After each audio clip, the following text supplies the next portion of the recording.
लासलगाव ग्रामीण रुग्णालयातील शवविच्छेदनगृह कार्यान्वित। राज्याचे अन्न नागरी पुरवठा व ग्राहक संरक्षण मंत्री छगन भुजबळ यांच्या प्रयत्नातून लासलगाव ग्रामीण रुग्णालयात 84.88 लाख रुपये खर्च करून ग्रामीण रुग्णालयात शवविच्छेदनगृहाची निर्मिती करण्यात आली आहे। सदर शवविच्छेदनगृहाचे काम पूर्ण होऊन ते सुरू करण्यात आले आहे। मंत्री छगन भुजबळ यांच्या प्रयत्नातून ग्रामीण रुग्णालयात शवविच्छेदनगृहाची निर्मिती करण्यात आली होती। मात्र या शवविच्छेदनगृहाची निर्मिती होऊन देखील ते सुरू करण्यात न आल्याने परिसरातील नागरिकांच्या तक्रारी होत्या।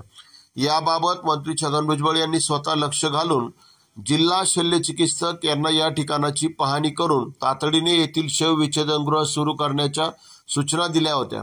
त्यानुसार जिल्हा शल्यचिकित्सक यांनी लासलगाव येथे भेट देऊन पाहणी करत येथील शवविच्छेदनगृह तातडीने सुरू केले आहे।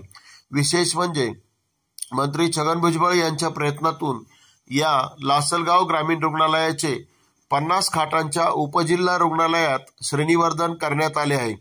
यासाठी 13,50,00,000 रुपयांचा निधी मंजूर करण्यात आला आहे।